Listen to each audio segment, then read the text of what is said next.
Good morning once again, everyone. Welcome. Thank you for joining us. Today is a very, very important parsha, and it has a lot to do with the story of us being in Eretz Israel. The reason that Eretz Israel is considered to be a holy place, a holy country, a holy land, and the reason that we are connected to it. This is also the reason that we have the ownership over Eretz Israel, over the land. And I want to ask a simple question, and this is the topic for today. Why is the land holy? Why is Eretz Israel holy? Why is Eretz Israel special? Why is Eretz Israel different from any other country in the world? This is what we have to understand in order to understand our right over the country. Why does Hashem make it such an important reward, or not even a reward? This is something that since the time of Abraham, going through the times of Isaac, and now we are introduced to Yaakov, the third of our forefathers, and the last of our forefathers. Hashem again reminds Yaakov Avinu, this is your land. And I want to read it inside. Yaakov Avinu is leaving his hometown. He is leaving Be'er Sheva, which is in the south. We know where it is today.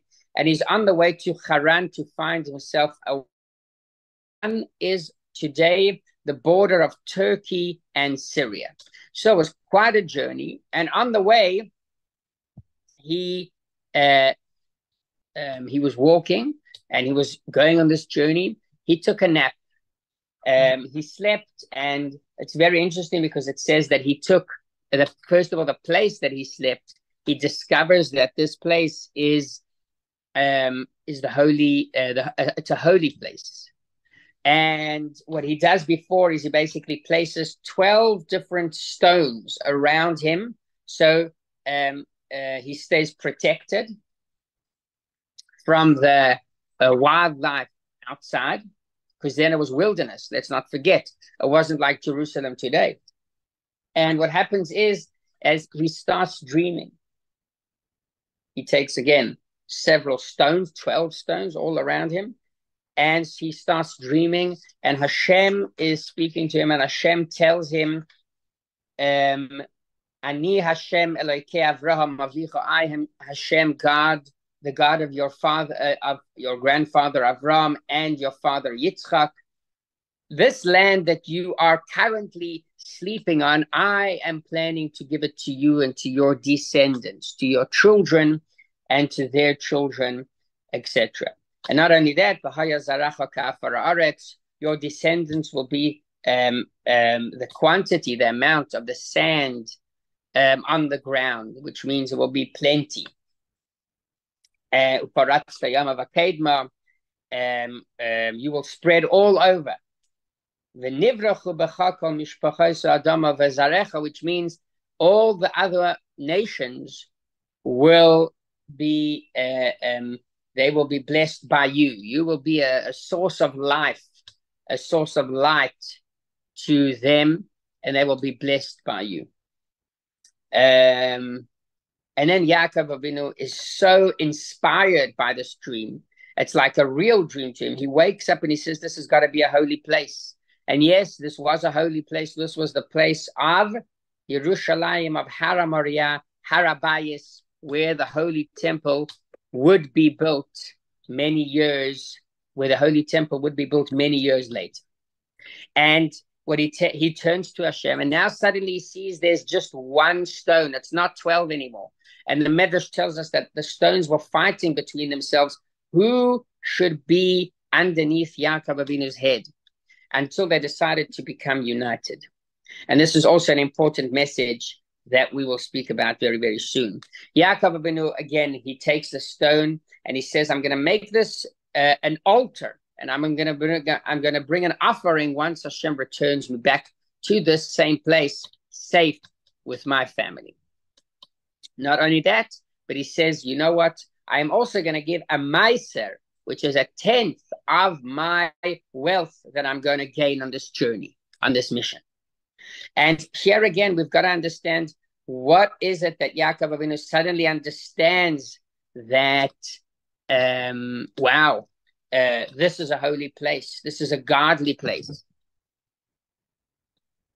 And why does he decide to give Hashem a tenth of his belongings? What is the connection between the two? You know, when Hashem promised Abraham that he will inherit the land of Israel, Abraham did not say, I am going to give you a tenth of my belonging, of my possessions, of my wealth. No.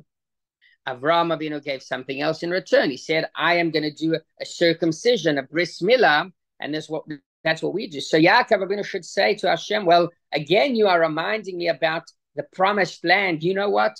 I am going to make sure that I circumcise my children. That is part of the covenant that Hashem truly told us. That was the original covenant. Why is Yaakov Avinu suddenly bringing in this additional idea that we don't see any command from Hashem to do so? It's not a request from Hashem. And he introduces to us the idea of giving maaseh, which is a tenth of what he earns. Okay. So again, our focus is on the importance of Eretz Yisrael. Why is it holy? What is holy about it? And you know what? Because thinking about it, there's a very, very simple and easy solution to the conflict that we are currently in and the ongoing war for quite a few years. We're not talking about 1948. Even before then, many people make this mistake. They think that the Muslims wanted to kill us and wanted to get rid of us and chase us out of Israel, only starting from 1948 when we established the Jewish state.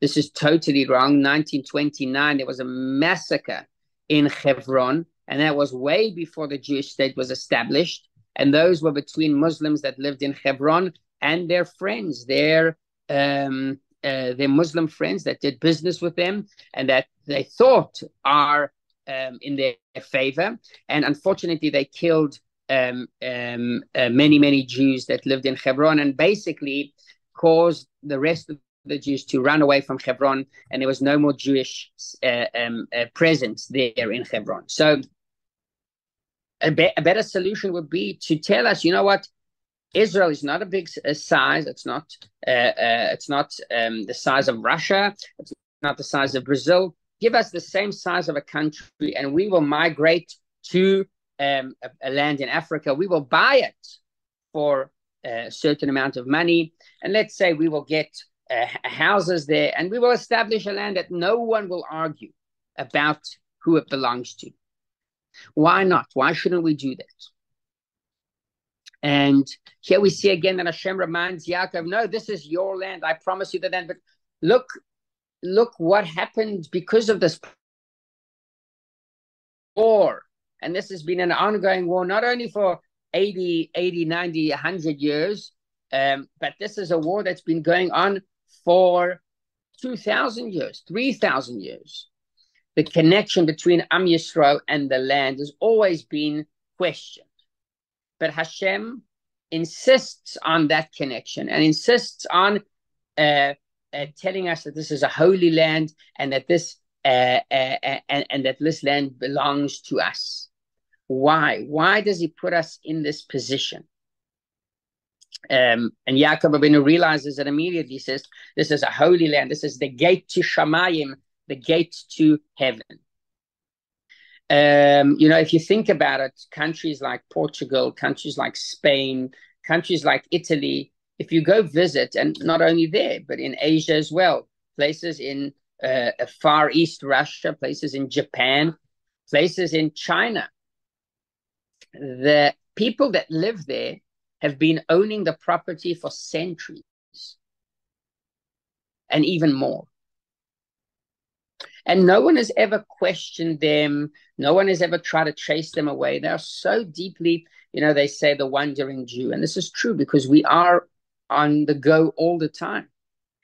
And if you think about it, there are other places that people there they happen to live, but no one's fighting them, no one's trying to chase them away. And other religions as well, we don't see that there is a promised land in other religions. Even for Muslims or for Christians, the reason that there are places that are special to them is because special events that happened there.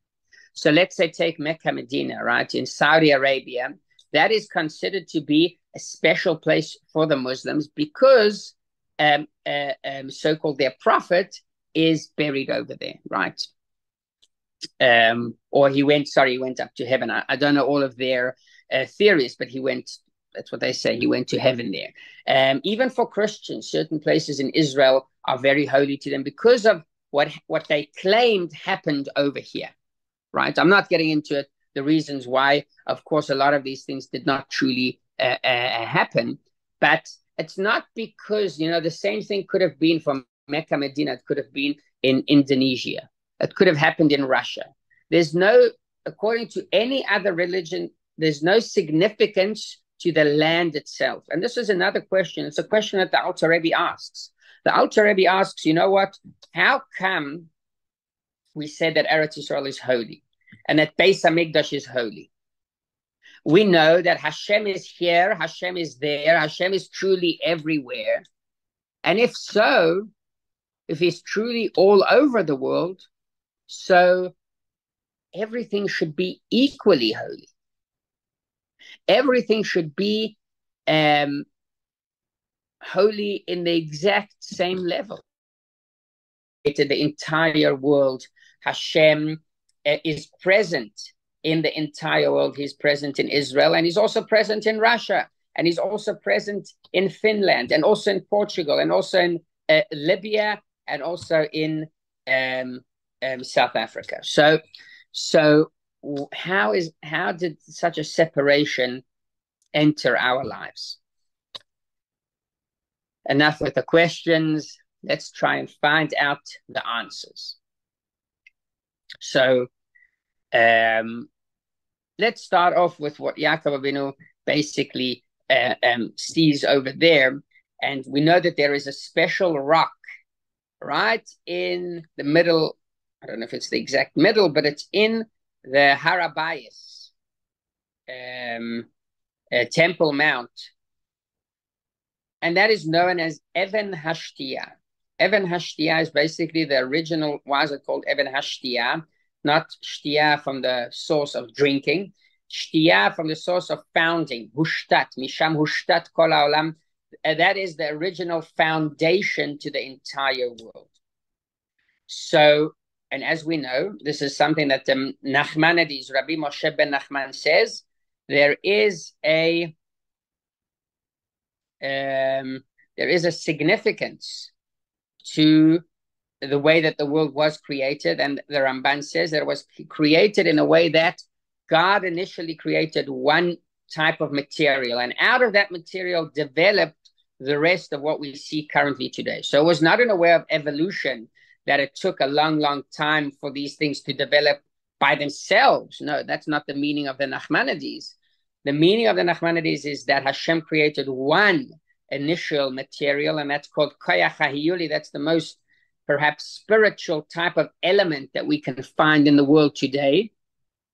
And that was the foundation to the entire world. And slowly, when Hashem said, Yehi Oyer, there shall be light, was created light, and water, and animals, and birds, and fish, eventually till the creation of Adam, the first human. So everything was created from one dense, perhaps material, some type of chomer, some type of element. So this is what the Nachmanides suggests, and we accept this. This is brought in Hasidus. It's very interesting. So here we understand that it had to start from some point.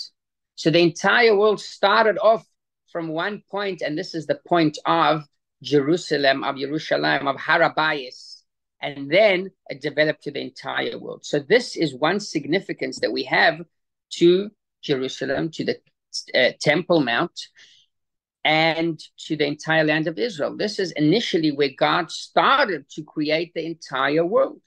And this is what we call Even Hashtiyah. This is the rock that is on Har Habayis. By the way, in the times of the Second Temple, there was no ark. So the Even Hashtiyah, that rock, was the holiest place, the holiest object.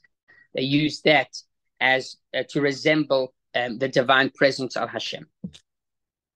So that is the first idea behind the holiness here of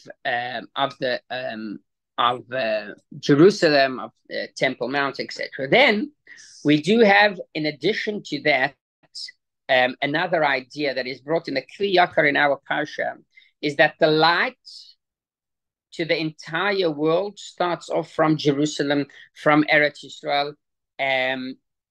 And this is, we're talking about justice, we're talking about morality, we're talking about kindness, we're talking about all the values of the world. They all start from the land of Israel, from Am Yisrael. And at this point, we're already showing the significance of our behavior in the land. It's not necessarily the land itself again. It's because of the way we treat the land. It's because of what the land represents. So again, this is the second theory behind, the second idea behind the holiness of Beis Hamikdash. And yes, that was a place that there were, first of all, the 70 people of the Sanhedrin. And the 70 people of the Sanhedrin were basically making decisions for Am Yisrael. What is good to do? What is not good to do? And this is something that the entire world looks upon and tries to see, what is true morality? What is true good behavior? We know we have the 7 mitzvahs, B'nai Noach, the 7 Noah laws that belong to the entire world to maintain a peaceful, successful world, including not to murder, not to steal, to make sure that there are courts and that there are laws so people can follow these laws. And this all starts from Eretz Yisrael. There's a great JLI course that shows how the American founding fathers established a lot of what we know today as the Western civilization, together with the justice that they brought to the world. Because today the way things run is thankfully because of the United States. And a lot of what the founding fathers relied on was the Bible. Justice that is based on the Bible, that is based on Jewish law. And by the way, Europe in that time was a lot.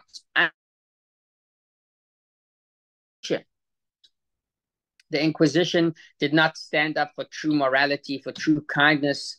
The Inquisition was very much persecuting Jews, Muslims, and even Christians that did not follow the way they saw things. So, and at that point, that was when America was established. America was found 1492, if I'm not mistaken, and that's when it was discovered. And that's the year that the Jews were expelled from Spain.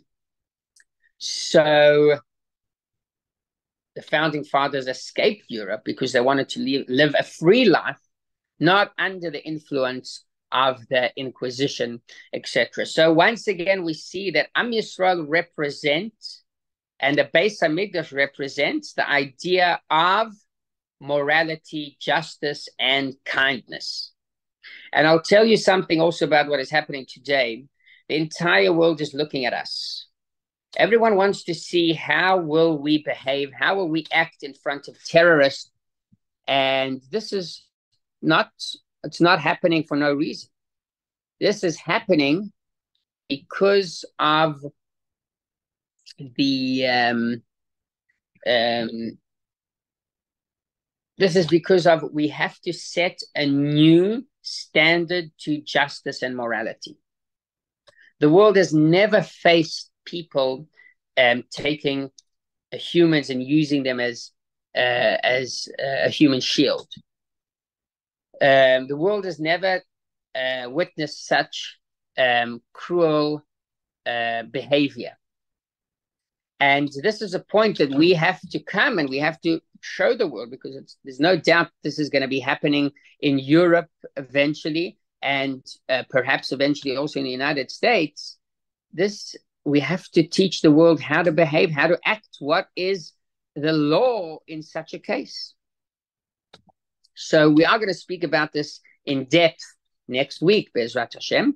But once again, this is to show that Beis Hamikdash, and that us as Jews, truly people that are seeking justice and kindness, are looking at us and asking themselves, what is the right answer to terror? How should we react to what is happening? And it's not a theoretical question, it's a practical question. And this is also going to become a question for the governments in Europe, and eventually also for the United States. We see these two ideas once again, that there is, first of all, a significance to the land itself. No matter how we act and behave, this is where the world was founded. This is where it all began. This is where it all started.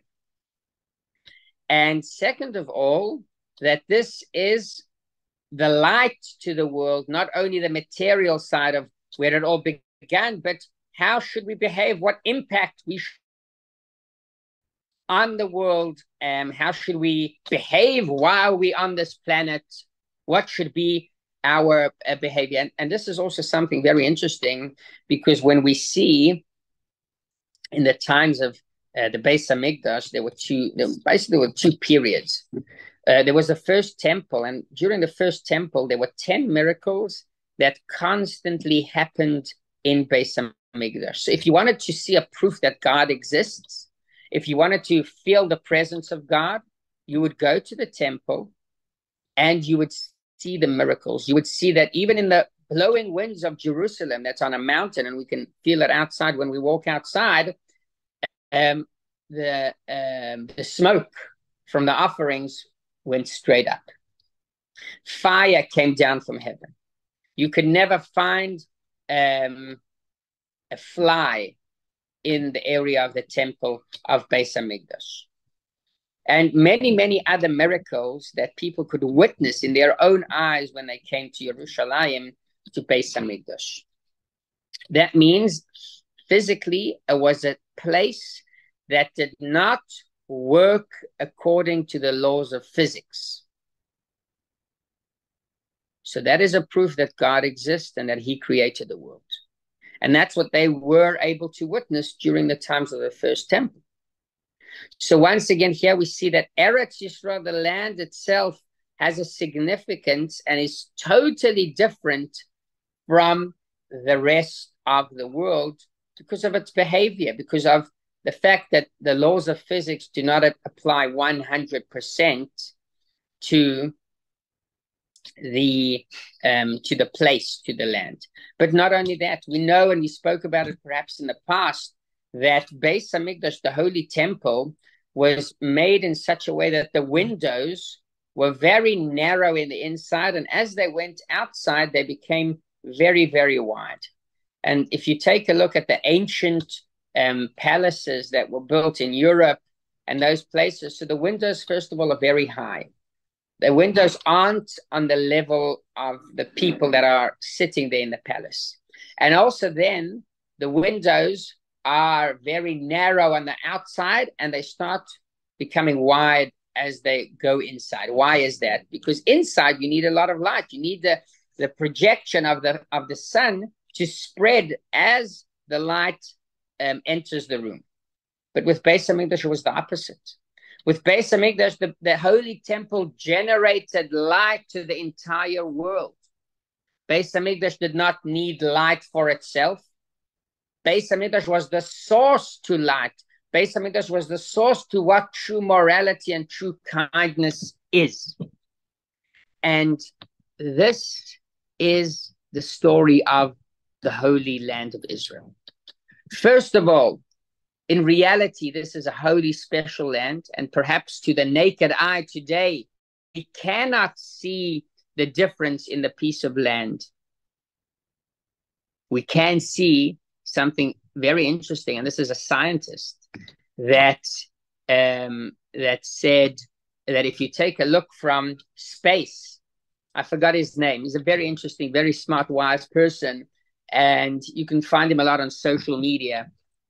And he says that there are two places that are significantly noticed from space: South Korea and Israel. And why is that? So South Korea, right? There's South Korea and there's North Korea. The border of South Korea and North Korea, you can see South Korea during nighttime is, you can see all the lights because they have electricity. North Korea, they don't have electricity. So you see suddenly, that there's a big difference. You see that there's a lot of light in South Korea, and suddenly when you go a bit up, North Korea, there's no light at all. So that's one place that is noticeable. The other place that it's noticeable is Eretz Yisrael, the Holy Land of Israel, because all the people around us, first of all, a lot of it is desert. But not only that, Israel is literally and physically a source to light. There's a lot of light over here. The countries around us are in very bad position, in a very bad state. They cannot afford enough light for the nighttime. So these are two. This is Eretz Yisrael. This is a place that is noticed even from space, and it's very interesting. So perhaps also in the quality of the land itself, because it was created by God, initially starting off from here, it behaves differently. And then there's the other side, once again, that we spoke about, that, by the way, the Gentiles could come to the Holy Temple. And they were also impressed by the Holy Temple. And not only that, but during the holiday of Sukkot that we just finished celebrating a month and a half ago, what we basically did is we used to bring 70 cows to represent the 70 different nations, and yes, to bring an offering of gratitude to God in their name. And why is that? It's because Eretz Yisrael at the Holy Temple is a source to morality and to kindness and to light for the entire world, including the Gentiles. Yes, we don't want to get rid of them. That's not Judaism. We don't want to convert them. It's not part of our mission. And this is the story of the Holy Temple. This is the story of Beis Hamikdash,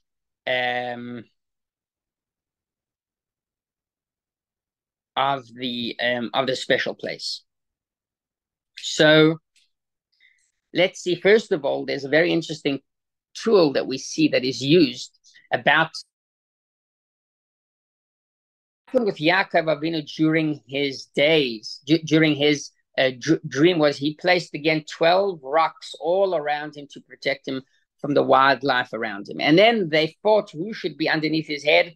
They all were united into one big rock, and they all were there under his head. So in a physical world, I don't know the meaning, but in a spiritual world and in a metaphoric way, I can tell you what the meaning is. How can we truly achieve Beis Hamikdash? How can we really be in Beis Hamikdash?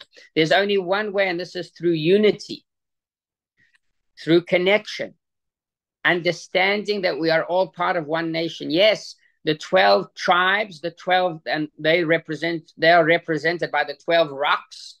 Each one is different. And you take 12 Jews from the street and you put them in one room and sit them together, you won't find one person that agrees with the other 100%. They will argue, and it's okay to argue, as long as we understand that there is something that unites us together. And that is the secret of Yaakov. Yaakov Avinu is telling us, if you want to inherit the Holy Land that I was promised, that I'm currently now standing upon, you have to be united. You must be connected. By the way, Jerusalem is the only city that was not divided to the tribes. was within the borders of the tribe of Binyamin, but the city itself belonged to each and every Jew of Israel. So that is, again, what we see in our parsha. So, but we are still left trying to understand, again, what is the significance of this piece of land? Why does Hashem promise us that you have to inherit the land?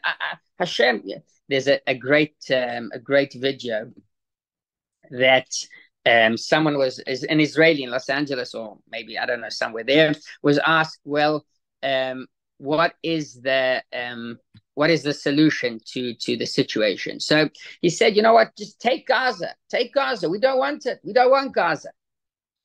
And the fact is that since 2005, Gaza was not under the Israeli control. And this is what we tried to it's very foolish. And we know now how foolish it is. Unfortunately, it cost the lives of 1,200 people and another 240 hostages. But the question is, take it. Take Gaza. We don't want it. Hashem says, no. This is your land. You must take it. This is part of your mission. And the idea is that a piece of land in general represents materialism. The piece of land represents materialism, and not our mission as Jews when we enter the world, when we come to the world. What is our mission? And by the way, the Rechavia, one of the great special commenters, says that this entire dream of Yaakov is a parable to the journey of the soul.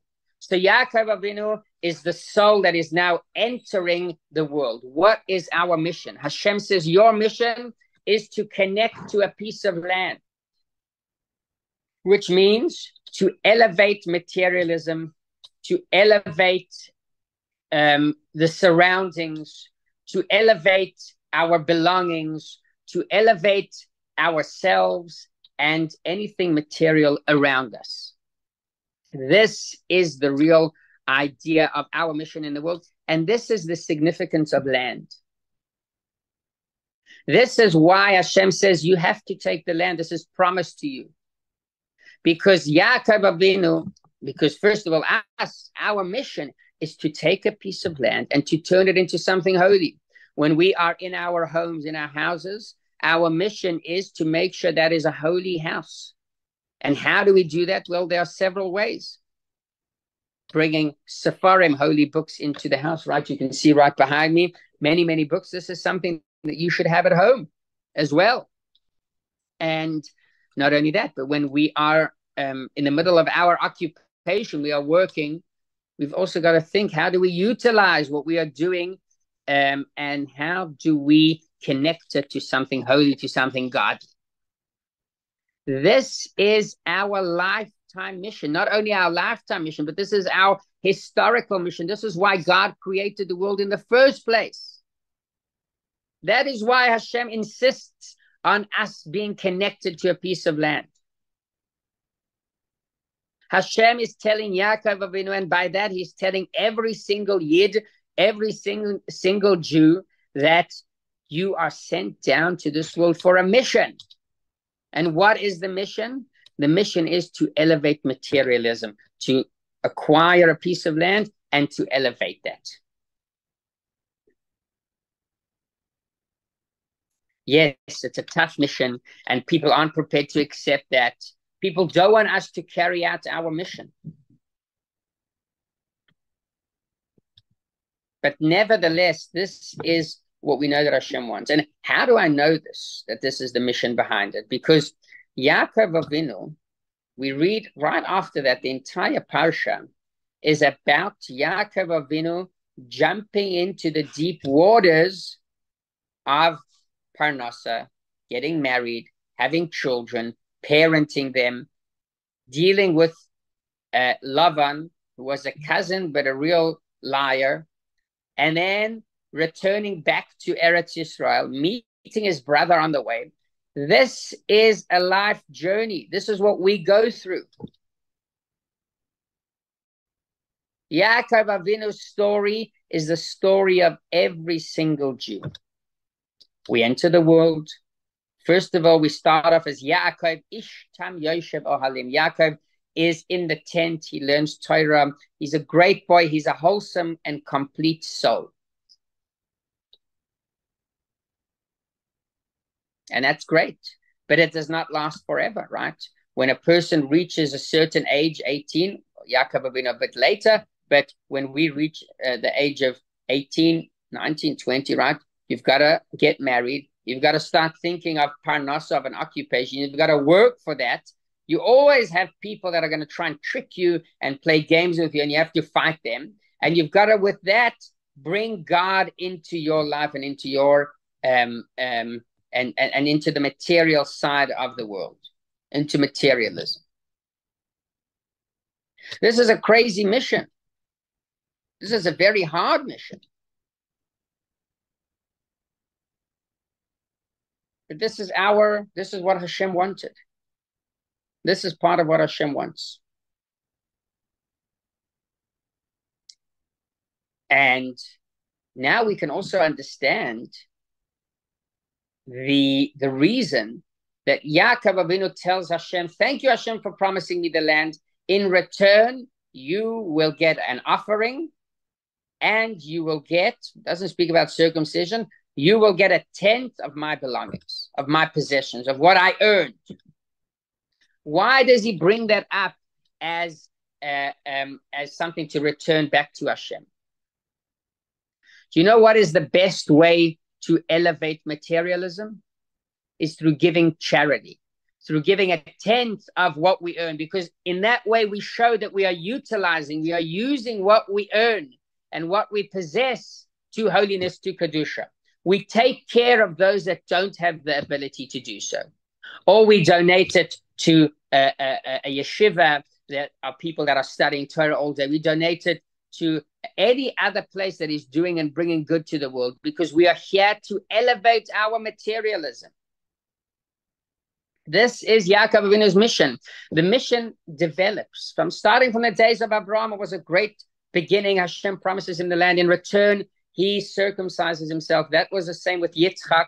And then with Yaakov, it becomes even deeper, the connection, which means it's not just a once-off agreement that we elevate our bodies by circumcising them, by doing the bris, but we are going to elevate everything around us. We are going to go and we're going to work with Lavan, who is a cheater. He's a liar.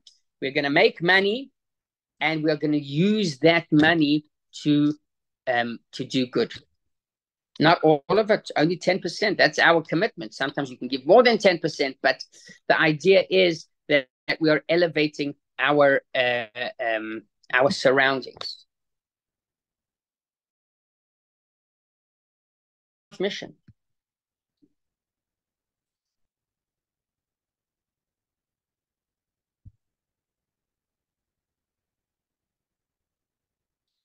So this brings a bit of clarity, first of all, to our parsha, and not only to our parsha, but also to what we see happening around us, and why we should insist on us settling in every part of the land.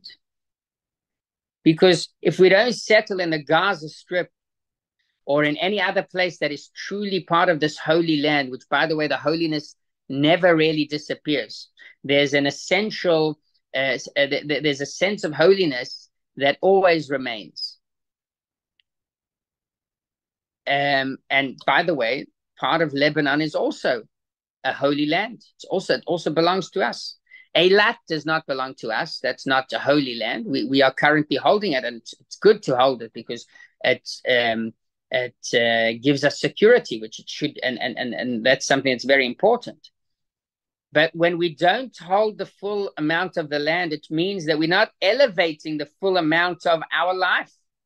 That means that there's a certain part in my being that I say, you know what, God, don't enter that room. right? So when I'm playing video games, let's say, right? So I would say to Hashem, you know what? Don't enter my video games. This is quality time for myself. And this is just an example, right? There could be plenty other things. When we don't settle the Gaza Strip that belongs to us, or the parts that do, it's not 100% sure that every part there belongs to us according to the Torah, that it's holy. But if we don't settle Lebanon, the south part of Lebanon, that does belong to us. So we are saying to Hashem, in a metaphoric way, Hashem, don't enter my room between 9 o'clock and 10 o'clock. This is my private time. I don't want you there. So there's a certain, and this is why Mashiach doesn't come. Mashiach comes when we elevate the entire world, when we elevate our entire lives. This is basically the idea and the story of Yaakov Avinu and the story of each and every soul. Thank you very, very much for taking part and for listening to the shiur. I hope you enjoyed it.